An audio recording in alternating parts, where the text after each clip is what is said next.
और देखिए बाजार क्या उथल पुथल में आपको फिलहाल ट्रेड करता हुआ दिखेगा। अब लाल निशान में HDFC बैंक 1678 और लाल निशान में आपको ट्रेड करता हुआ दिखेगा रिलायंस इंडस्ट्रीज 2718।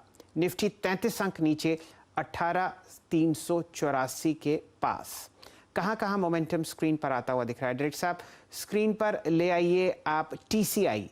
ये जो काउंटर है ये लॉजिस्टिक्स से जुड़ा हुआ है, ट्रांसपोर्ट कॉरपोरेशन ऑफ इंडिया, और यहाँ पर जो आप प्राइस देख रहे हैं वो आपको दिखेगा 524 रुपए के आसपास का। तो फिलहाल ये स्क्रीन पर हरे निशान में ट्रेड करता हुआ दिख रहा है। और आपके सामने फिलहाल जो मूव्स आ रहे हैं वो ब्रिटानिया में बहुत अच्छे हैं।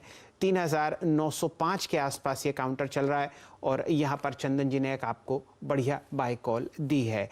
करेक्शन ब्रिटानिया में आपने देखा लगभग 4150 से, और 100 EMA पर एक अच्छा बाउंस आज आपको आता हुआ दिख रहा है 3890 पर।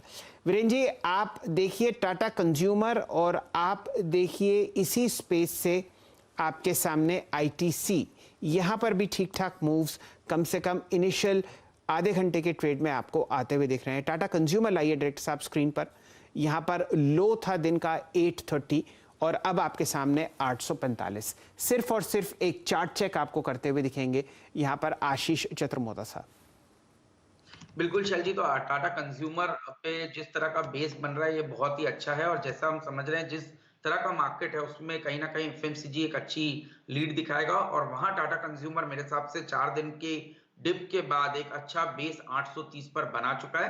तो 840 के स्टॉप लॉस के साथ खरीदारी की मेरी राय रहेगी। स्टॉक 870 875 की ट्रेजेक्टरी में एंटर होता हुआ मुझे नजर आता है। तो मैं समझता हूं टाटा कंज्यूमर एक बहुत अच्छा रिस्क रिवॉर्ड करंट लेवल्स पर लॉन्ग साइड पर दिखाता हुआ नजर आ रहा है। जी हाँ, इस बीच आप देखिए टाटा कंज्यूमर, याद रखिएगा प्रॉपर्टी इस स्टॉक की है कि ये अपने बेस से ऊपर निकलता हुआ। एक बार आप लेके आइए, जो पहला स्टॉक मैंने पकड़ा था आज वो था भारती एयरटेल। आशीष आप ही से टिप्पणी ली थी कि जनाब अगर ये 685 688 होल्ड कर गया फ्यूचर्स में तो ये अच्छा एक मूव देगा। अब हो रहा है कि ये 10 day 20 day exponential moving average दोनों जोन को काट के ऊपर आके ट्रेड करता हुआ 693। अभी कोई ऑप्शन पकड़ेंगे यहाँ पे आप क्या? क्योंकि ये हमेशा जब निकलता है बेस से तो उस दिन एक अच्छा स्विंग देता है। बिल्कुल वीरेंद्र, तो देखिए जैसे हमने कहा कि इसने अच्छा बेस बनाया है और 720 की जो ट्रेजेक्टरी है वो इसके अंदर बनती हुई नजर आ रही है। तो 700 रुपए की कॉल ऑप्शन पर एक ध्यान देना चाहिए। Slightly out of the money call है जो 15 रुपए 75 पैसे पे इस समय ट्रेड कर रही है। 12 रुपए का यहाँ पर स्टॉप लॉस लगाना चाहिए, और 22 से 23 रुपए के लक्ष्य इस 700 की स्ट्राइक प्राइस की कॉल ऑप्शन में देखने को नजर आ सकते हैं। स्टॉक 692.93 के ऊपर सस्टेन कर रहा है, तो कहीं ना कहीं मुझे लगता है 720 के लेवल जल्द ही भारतीय एयरटेल के स्टॉक में देखने को नजर आ जाएंगे। के सामने फिलहाल 2 काउंटर्स और 2 सेट्स ऑफ स्टॉक्स हैं FMCG में जिनकी चर्चा हुई, और IT में जो निफ्टी को अब सपोर्ट देते हुए दिख रहे हैं। डायरेक्टर साहब वापस लाइए निफ्टी को स्क्रीन पर।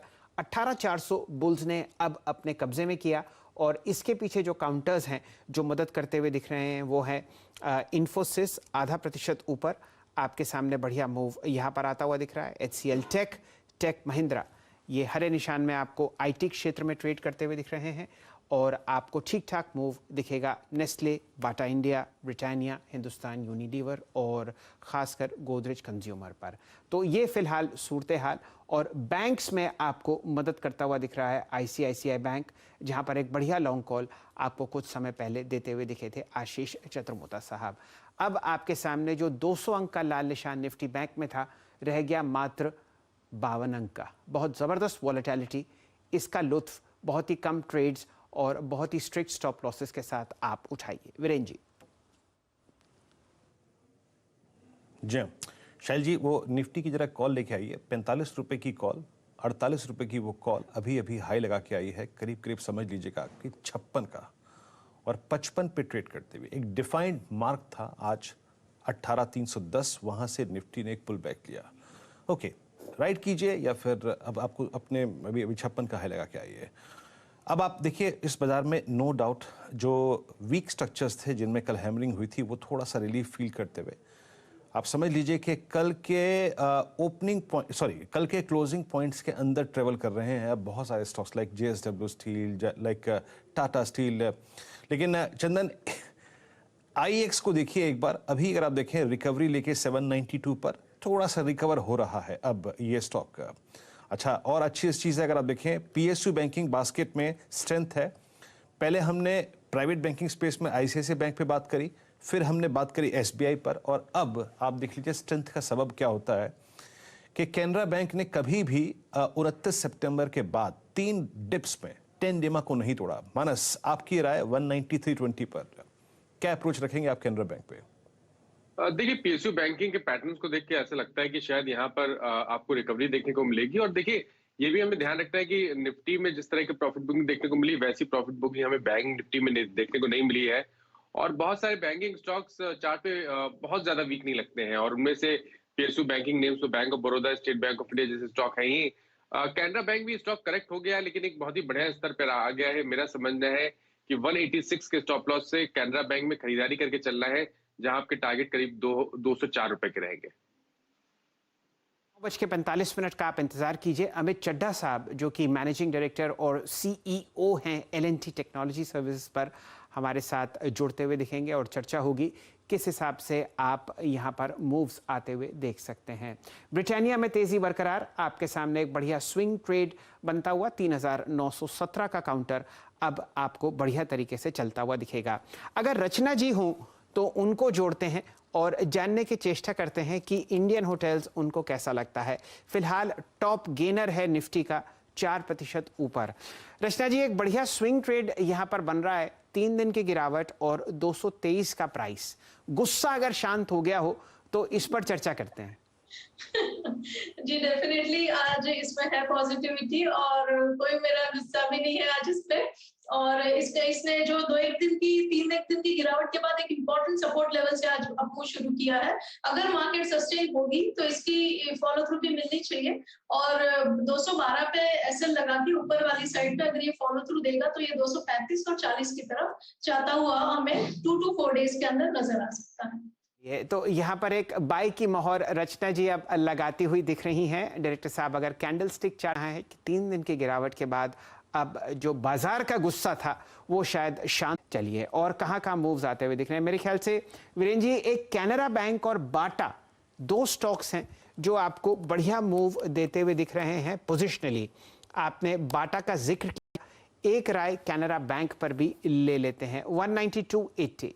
डायरेक्टर साहब, यहाँ पर जोड़िए चंदन तपड़िया साहब को। चंदन जी, बताइए क्या कीजिएगा? जी सेल जी, देखिए बाटा पे ऑलरेडी डिस्कस हुए हैं, और आप केनरा बैंक की बात कर रहे हो तो देखिए कंपैरेटिवली कुछ पीएसयूज बैंक है वो नीचे के लेवल से सपोर्ट है। तो पीएसयू में फिर भी आप यदि प्रेफर्ड चॉइस पूछोगे तो 2 रहेगी, एसबीआई और केनरा बैंक। केनरा बैंक कल के दिन डिक्लाइन होने के बाद जो नीचे के लेवल से सपोर्ट है वो वापस इंडिकेट कर रहा है कि काउंटर में बाइंग इंटरेस्ट बन सकता है। और मैं इंपॉर्टेंटली ये देख रहा हूँ कि 183 184 एक ब्रेकआउट हुआ करता था, उस लेवल को एक मेजर सपोर्ट बनाना पड़ेगा, तो उसके सामने वापस 204 तक के लेवल आप देख सकते हो। चलिए डायरेक्टर साहब, ये तो सूरत हाल रहा कैनरा बैंक का। 200 के ऊपर का लक्ष्य आपको साधते हुए दिख रहे हैं। 9:45 आपके सामने स्क्रीन में है। कुछ ही समय में एल&टी टेक्नोलॉजी सर्विसेज के श्री अमित चड्ढा साहब, जो कि सीईओ और एमडी हैं इस मिड कैप आईटी कंपनी के, आपको जुड़ते हुए दिखेंगे। कोई भी आंकड़ा देख लीजिए। चड्ढा साहब, स्वागत है आपका। मुनाफा देख लीजिए, आय देख लीजिए, रेवेन्यू, सब फ्रंट्स पर आपका प्रदर्शन बहुत बढ़िया रहा। और FY22 के लिए जो आपने गाइडेंस दी है वो है 15 से 17% को बढ़ाकर आपने 19 से 20% किया है। चड्ढा साहब नमस्कार, स्वागत है आपका। बाजार की उम्मीद से कहीं ज़्यादा अच्छे आपने नतीजे पेश किए हैं और सभी आंकड़ों पर, चाहे वो आय हो, मार्जिन, गाइडेंस, इन सब पर आपने आउट परफॉर्म किया है। कहां से आपको इस शानदार परफॉर्मेंस का सपोर्ट मिला? सो नंबर 1, हमने पहले भी कहा था कि हम डिमांड एनवायरनमेंट को बहुत क्लोजली वॉच कर रहे थे। सो डिमांड एनवायरनमेंट जो है वो थोड़ा सा और स्टेबलाइज हुआ है। अनसर्टेनिटी जो है थोड़ी सी घटी है, which has helped us in terms of improving the guidance. Number 2, हमारा जो डील पाइपलाइन है वो इम्प्रूव हो रहा है। Quarter on quarter about 18% expansion था डील पाइपलाइन में। क्लोजर्स जो थे उतने ही रहे as last quarter, but there were 10 million plus wins, 25 million plus wins, और इसके बेसिस पे प्लस द फैक्ट जो हमने इन्वेस्टमेंट्स करी थी लास्ट 9 महीने 12 महीने में, पहले जो हमने किए हैं इन्वेस्टमेंट्स, वो सब के चलते हमें विंस जो है वो मिली हैं, मार्केट एक्सपेंशन हुआ है हमारा, जिससे हमें कॉन्फिडेंस है जो हमने गाइडेंस दिया है। जरा साहब, लेकिन